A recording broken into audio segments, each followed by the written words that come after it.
en mars, grâce à Martin Griffiths et à Madame Di Carlo, nous avons pu écouter le président Zelensky. Nous voulons remercier M. Martins pour sa visite à Moscou et il a pu mener des rencontres utiles.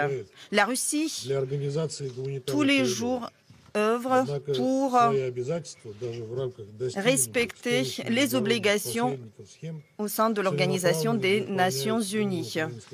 Mais c'est l'Ukraine qui ne respecte pas ces obligations. Je ne vais pas vous dévoiler tous les chiffres que nous avons collectés.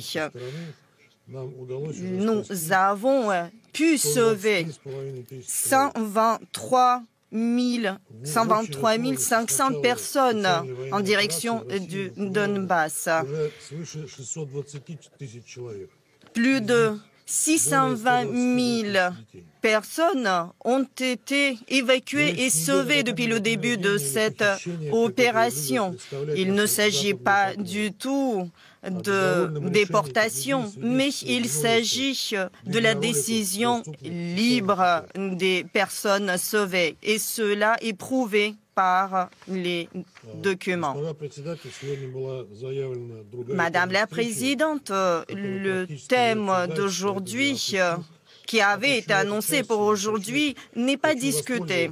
Et ainsi, je voudrais bien saisir l'occasion de la présence virtuelle du président Zelensky pour m'adresser directement à lui. Nous vous laissons pour juge et pour responsable de toutes les accusations non justifiées à l'adresse des soldats russes. Nous avons déjà parlé de tout cela en détail lors de la conférence de presse hier. Volodymyr Alexandrovitch, nous nous souvenons très bien les circonstances lorsque vous étiez élu comme président. Il y a eu beaucoup d'espoir. Vous avez promis la fin de la guerre dans le Donbass. La population a cru en vous. Vous avez pris des obligations vis-à-vis d'elle. Eh bien, cette injustice historique qu'on a vue après le coup d'État en 2014, on pensait qu'elle allait se terminer.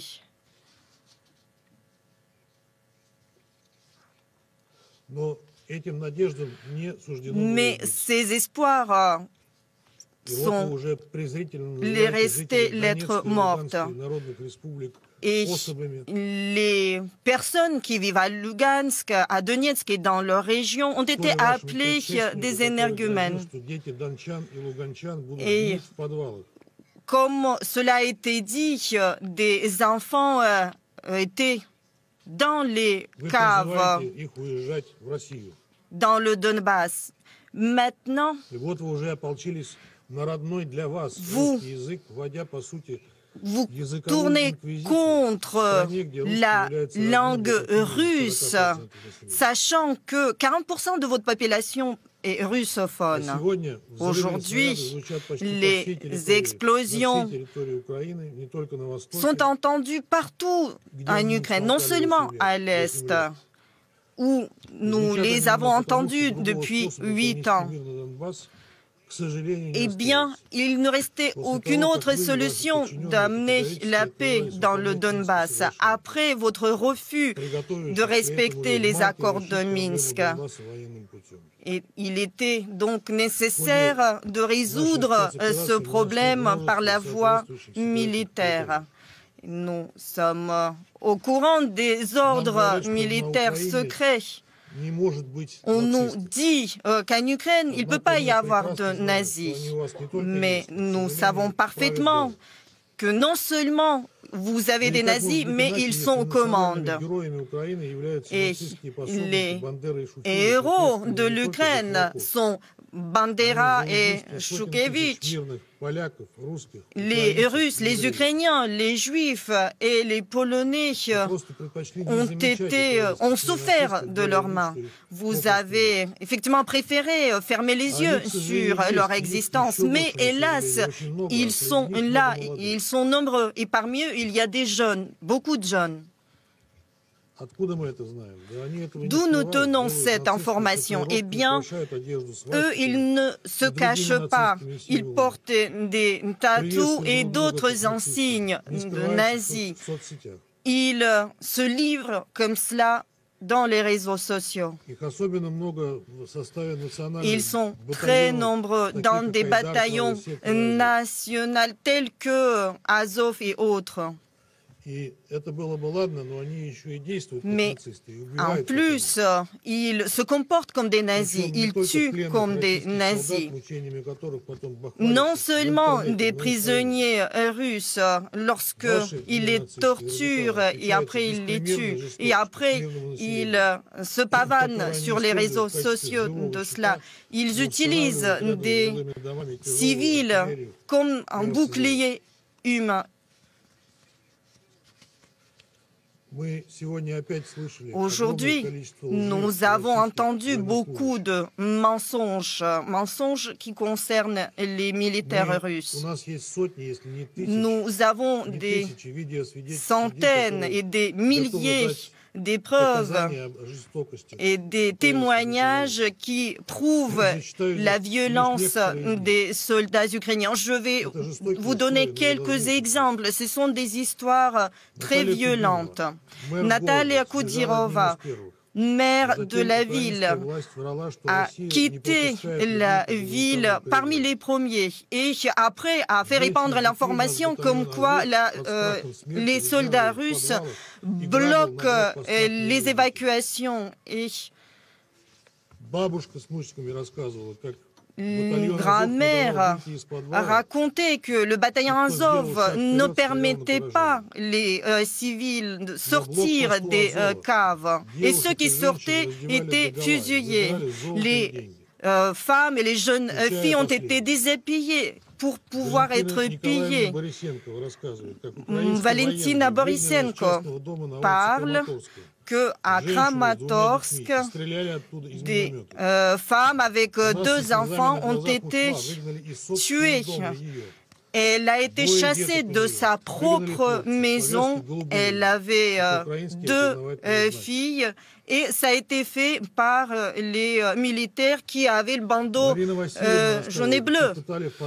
Natalia Vassilievna a été torturée à Kramatorsk dans une cave. J'ai été attachée à un tuyau et lorsque ils ont appris que j'étais russe, eh bien, j'ai été torturée et ma fille a été torturée. Shapovalova a fait également l'objet des tortures. Des positions de feu étaient positionnées entre les immeubles. Et il y a eu des tirs indiscriminés qui visaient le théâtre. J'ai vu de mes propres yeux que dans les rues pacifiques, il y a eu des tirs. À Mariupol, à partir du 24 février, les soldats ukrainiens ont tiré sur notre immeuble. Et les tirs étaient ciblés. Nous avons posé la question, pourquoi les Ukrainiens le faisaient? La réponse était que jusqu'à ce que l'esprit russe ne soit érasé, complètement effacé, nous allons continuer. Eh bien, On a été escorté à Mangouche. J'en ai pas fini. J'ai d'autres exemples. Des Russes qui ont été tués avec des croix gommées sur leur corps. Des civils même étrangers ont été torturés et tout cela est porté comme accusation contre la Fédération de Russie. Eh bien, c'est indécent de laisser croire que c'était fait par les soldats russes. Eh bien, même les Ukrainiens civils ont été tués par leurs propres armées. Dans des régions où les troupes russes d'où les troupes russes se sont retirées suite aux négociations. Maintenant, concernant Boutcha, je comprends, vous avez vu des cadavres, vous avez entendu des récits, mais vous avez vu uniquement tout ce qu'on vous a montré. Vous avez vu uniquement la version ukrainienne, promue par les médias occidentaux. Mais il y a également des vidéos et des preuves selon lesquelles il n'y a pas eu de cadavres. Et si vous avez regardé la vidéo aujourd'hui, vous avez remarqué que les gens qui étaient éparpillés sur les voies, ils avaient les bandeaux blancs. Ce sont des civils. Et selon New York Times, effectivement, nous voyons que ces images sont une mise en scène.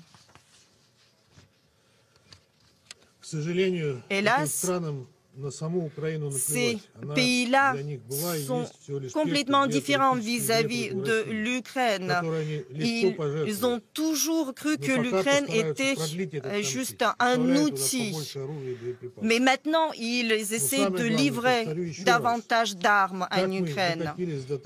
Eh bien, je me répète, comment est-ce que c'est devenu possible de voir une telle violence de la part des nationalistes? Et vous, lorsque vous donnez des interviews aux médias américains, vous dites qu'ils sont comme ils sont. Et j'espère que vous allez réfléchir à tout cela.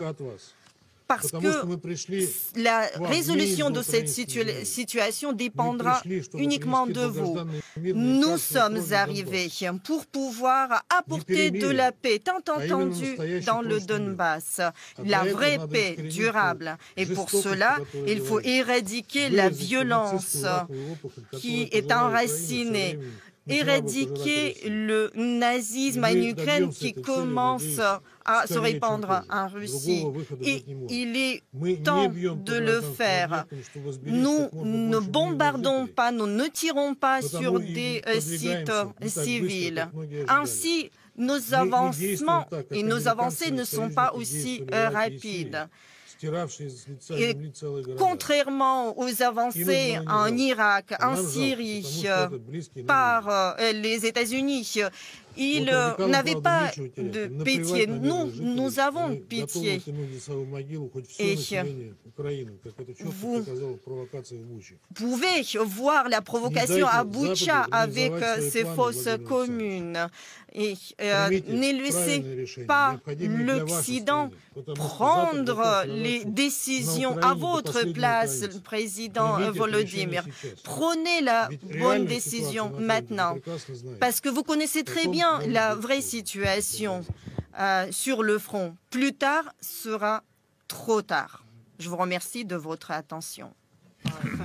Alors, l'ambassadeur de la Russie auprès de l'ONU qui répond à Volodymyr Zelensky, il y a beaucoup de choses à dire, évidemment. Déjà, les preuves qu'ils pensaient, dont on nous disait qu'ils allaient nous les donner, bon, on les attend toujours. Il faut, ceci dit, et on en parlait hors antenne, Catherine, faire attention à ce qu'on dit et reconnaître qu'il y a certaines choses qui sont dites qui ne sont pas forcément fausses. Je vous laisse répondre dans une seconde. Je voudrais juste vous préciser qu'on peut se poser la question de est-ce qu'on laisse un micro ouvert quand on entend des mensonges pareils dont certains sont... Quand il dit le New York Times a démonté la théorie des Ukrainiens, c'est faux, le New York Times, ça fait exactement l'inverse.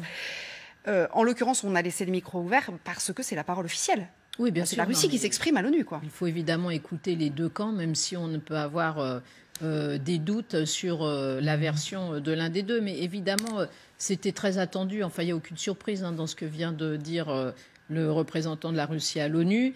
Il a fait référence au nazisme ukrainien en citant évidemment Stéphane Bandera, qui était, durant la Deuxième Guerre mondiale, celui qui a fait passer son bataillon sous les ordres de la Wehrmacht et donc des nazis pour lutter contre les soviétiques et les polonais. Donc ça, c'est vrai. Ça, c'est un fait. Ça, c'est établi. Ça, c'est vrai. C'est vrai que le bataillon Azov a sur son étendard un signe qui rappelle étrangement celui de la Panzerdivision et des Allemands, de l'Allemagne nazie aussi. Donc voilà, ça, c'est vrai. Après, sûrement, parmi les exemples qu'il a cités de personnes qui ont été tuées ou maltraitées par l'armée ukrainienne, sûrement que c'est vrai aussi, ça se passe dans toutes les guerres, encore une fois. Mais de là à en conclure, comme il le fait, en expliquant que la Russie est arrivée pour ramener la paix en Ukraine parce que les habitants du Donbass étaient particulièrement maltraités et qu'en fait, il y avait déjà une guerre qui se jouait à cet endroit-là et que la Russie, en gros, est arrivée comme force pacificatrice, évidemment, donc les nazis ça, c'est sont pas au audible. pouvoir. Il Voilà. dit les nazis sont Exactement. au pouvoir, Ça, ils sont partout jusqu'au pouvoir. Mais c'est pas audible. C'est la technique toujours, d'ailleurs, mais pas seulement des Russes, des gens qui veulent faire passer une pseudo-vérité pour une vérité totale. C'est-à-dire qu'ils prennent 2-3 éléments qui sont vrais et à partir de là, ils vont tirer une conclusion qui est fausse. Quand on parle de fake news, c'est ce qu'on appelle un sophisme. C'est un peu ça. Juste une question, et je vous laisse débattre, mais il parle des accords de Minsk en disant à Zelensky, l'Ukraine n'a pas respecté les accords de Minsk. Est-ce que vous pouvez nous rappeler en 2 mots, Vincent, ce qu'il y avait dans ces accords de Minsk et ce qui n'a pas été respecté? Alors, les accords de Minsk avaient vocation donc à mettre un terme au combat dans la région du Donbass. D'ailleurs, c'est une procédure dans laquelle la France a été impliquée avec d'autres acteurs. Et ce qui est à peu près établi, mais je suis ouvert évidemment à toute contradiction, c'est qu'effectivement, certaines des modalités des accords n'ont pas été intégralement respectées par la partie ukrainienne. Donc qu'il y ait eu une certaine mauvaise volonté dans l'application de ces accords, je pense que ça n'est pas véritablement contestable. Et les élections, notamment dans les régions autonomistes, qui n'ont pas été organisées. Voilà. Cela posé, je suis allé voir la collection Morozov, magnifique collection. Et j'ignorais à ce point qu'à Moscou, on adorait Magritte. Vous savez, ce fameux tableau, ceci n'est pas une pipe. Le véritable tsar de la vérité alternative, ça n'est pas Donald Trump. C'est à l'évidence Vladimir Poutine et son orchestre. Et d'ailleurs, je remarque que si la diplomatie russe n'est pas capable de produire un discours mieux charpenté et moins grossier que ça, il a lieu de s'inquiéter. Parce qu'il ne suffit pas de dire vous avez tort pour que la vérité soit vous avez tort. Deux ou trois éléments. Alors, juste expliquer pourquoi cette référence obsidionale au nazisme. On est à 1 mois du 9 mai. Le 9 mai est une date sacrée. Ce jour-là, Vladimir Poutine, donc anniversaire de la victoire, grande guerre patriotique contre le nazisme, ce qui permet de faire oublier le pacte germano-soviétique jusqu'en 1941 au passage, c'est toujours utile, c'est une date absolument clé. Et il veut pouvoir, à cette date-là, invoquer une victoire. Ouais. Et toute cette référence à la grande guerre patriotique, au nazisme, etc., ça a, qu'on le veuille ou non, une vraie résonance dans une partie significative de l'opinion russe. Et sur le bataillon Azov, rappelons simplement qu'effectivement, en 2014, la ville de Mariupol, elle tombe aux mains des séparatistes, puis elle est reprise. Et c'est à ce moment-là qu'émerge le bataillon Azov, créé par un politicien ukrainien qui s'appelle Andriy Biletsky, qui sera élu député de 2014 à 2019. Il y a effectivement le Wolf Angel, le crochet du loup, qui a une référence graphique incontestable à l'imagerie nazie, c'est pas douteux. Il y a effectivement dans ce groupe des ultranationalistes qui assument et revendiquent un suprématisme de type arien. Et c'est vrai aussi, comme le dit d'ailleurs également l'ambassadeur. C'est 3500 personnes au maximum, c'est-à-dire c'est moins de 2% des effectifs de l'armée d'active en Ukraine, et d'ailleurs ils seront intégrés plus ou moins bien d'ailleurs à la garde nationale ukrainienne.